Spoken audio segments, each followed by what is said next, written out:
Hi, I'm Erin, and you're watching the conversation about The Shepherd and the Sound by Presence Creative Arts, featuring Jason Hildebrand. The Shepherd and the Sound is a contemplative film, a slow, cinematic experience imagined from the life of David from the Bible. This is a spiritual story, the journey of one man and how he has heard the voice of the eternal, the sound, throughout his life. In each episode recorded throughout the film's release, we discuss how David's ancient story provides healing and comfort for the anxious and disconnected culture of today. Before we join the Presence Creative Arts crew, let's do one thing together. Let's take a breath in, hold, and breathe out. Are you ready? Let's breathe in, hold it, and breathe out slowly.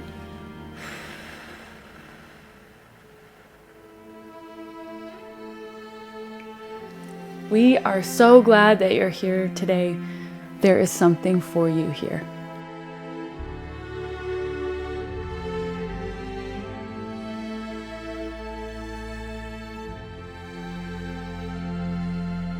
We just left Freswick Castle in the north. We're heading back to Edinburgh to do our immersive gallery launch as part of the Fringe Festival.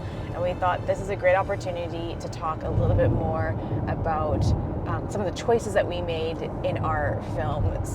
But before we do that, really quickly, Jason, how do you feel about last night? Oh, it's great. We launched our, we did a preview of the castle, or preview of the film at the castle, and I thought it went really well. Mm-hmm. My wife Sarah had said that it's kind of like the first fruits. It's like, here's the first thing, we're offering it up, and we wanted to bless the people in the community where we filmed, and I think it landed really well. I think we had great response. Yeah. And it was kind of fun to do that in the castle too, to kind of preview it in the castle. Yeah, with a massive mix of people that were there last night, and ages and backgrounds, but all local to the area. So yeah, that was really cool for them to see their hometown, their area in such a different light on the big screen. So yeah. So today I thought we could talk a little bit about David, the character and the historical figure of David, as well as our modern understanding of David, because David is really held up as this poster boy of, who you want to be, and how we expect people, especially men, to maybe act. But our David in our film, in The Shepherd and the Sound, isn't quite that. No, it's mostly a disaster. Yeah. So why was it important to show a different side of David? Well, I mean, I think it kind of starts with this idea that we're culturally right now, most people, I would say, are pretty overwhelmed with all of the responsibilities they have, all of the kind of distractions coming at them, and there's also a sense in which social media requires us to put together this beautiful, or Instagram, or whatever it is, requires us to look pretty and have all the right clothes on and have the kids smiling in the right way and looking at the goofy little grin and all that kind of stuff, and so we're a culture of facade, and I think one of the things we wanted to do with David is to kind of get underneath and realize that we're just messy humans, and the premise of the film is that an aging David is unable to hear. Our framing is the sound of the eternal, or the sound of God, and so he has to go back to the beginning to remember, and he can't hear because he's just a mess. Mm-hmm. And I think a lot of us, I think as an artist, you create what you need. And I think oftentimes I would feel too that I'm just messy and I'm not quite sure how to hear or listen. And so what we were doing with the film is to get to a place where you recognize it's okay to be messy. It's okay to be, but to step back, to breathe, to listen. And the film has a lot of space in it, and it has a lot of space in it on purpose so that you can find your own self in the story. So whoever's watching, our hope is that we have this little engagement where people go, oh, I know that moment. Oh, it's okay to be undone and messy, and oh wait, I have the capacity to hear the deep calling of the eternal for my soul, which can be, or is, in my case, I've had this encounter where you're transformed by this meeting with God, and David does that, through his mess. He eventually hears the sound again. So, I mean, I think that's in a culture of veneer, to be okay with the muckety muck underneath it was a really important thing to show, and I think what's different, what we aspired to create. I think one of the things that in the last, especially maybe 20 years, film has done really well, like film in general, is to kind of get under the skin of humanity and show us all the bruises and mess, but then leaves us in this place of, well, good luck, you're on your own. and so you often leave a lot of TV and film right now saying, well, we understand there's a messy underbelly, but now what? Yeah. And I think that I think great, in my opinion, great art leaves people with hope. Not happy endings, not Hallmark, but just gets us to a place of hope. And so that's what we were aspiring to do with the film as well, is like, here's this messy character, but we don't leave you in the messy character forever. Mm-hmm. We invite you into a place of hope. Mm-hmm. Yeah. And I think because of that, David just becomes so much more real. Absolutely. Right? Because we all know for ourselves that we're never all one thing, right? No. We're never perfect all the time. We're not, but we're also not necessarily a mess all the time either. Nope. Right? That's like, true. We're often moving somewhere in between perfection and mess, right? Yeah. And failure. And David had a lot of failures. So much failure. And I think that's Real connection with the eternal inspires intentional creative expression that fills all voids, that repairs every trauma, and remembers true identity. When we create and when we consume, we can actually be restored. Don't go another year without making space for this. The Shepherd and the Sound film, immersive gallery encounter, community encounter.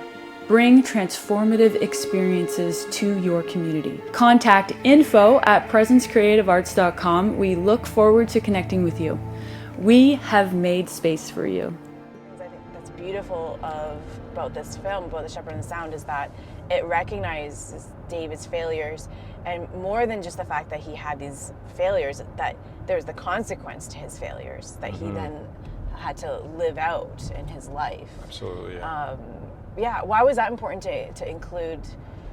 Because that's really a big part of the genesis of the whole way we told the story.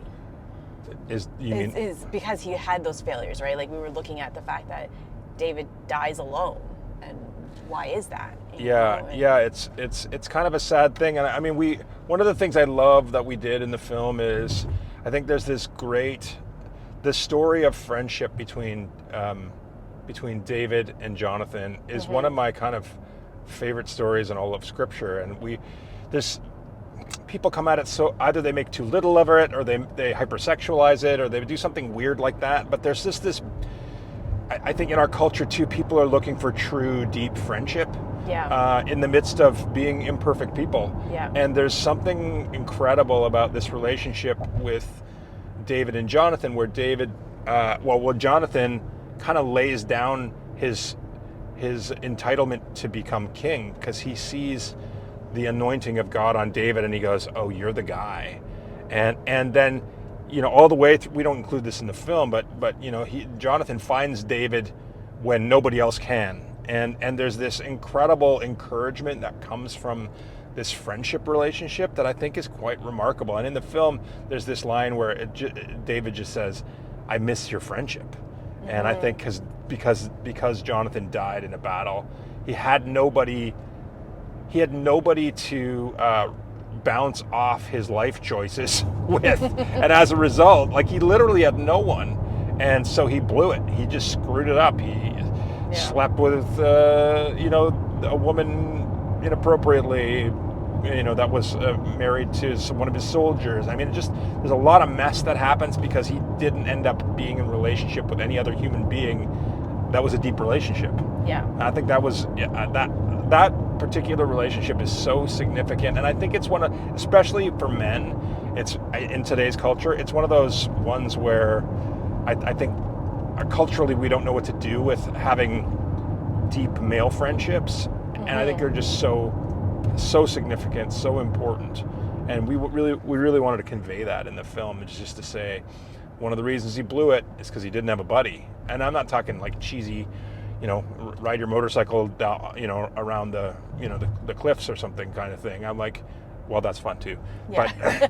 But deep accountability, deep honesty, and and all the good stuff that goes along with that too, all the fun and the camaraderie and those kind of things. Yeah, it's so important. It's so important, the relationships that we have, and how we rely on them to call us out, to encourage us when we are making a mess of things, right? And to encourage us to keep going when we're on the right path and doing things the right, well. It's just so important. And yeah, we definitely, you start to see that in David's life in this film, and how his life is unfolding because of all the circumstances and choices that he made. Right. Yeah. Which again just brings him into a more real human person instead of this being this like myth or legend. And I think that's part of the reason that that character, that story, is a vehicle that's helpful for our current cultural climate. Yeah. Is there's just a lot. I think there's not a lot of accountability happening in our world, or there's canceling people, but there's not accountability to that. People just get wiped out, but they don't get restored. Yeah.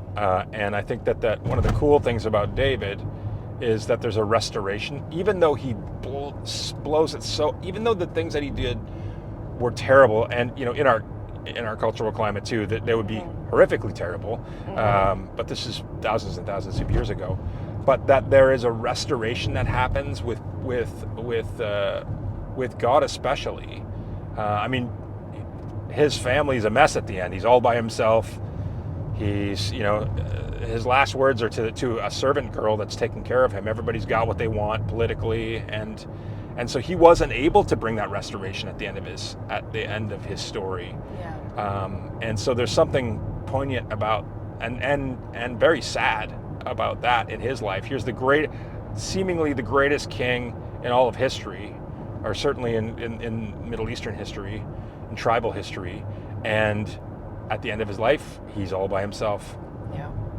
And I guess the truth is that we're all by ourselves too, but we have this ability to be in a personal, intimate relationship with the eternal God as well. But on a human level, he was, nobody was at his bedside when he died except a servant.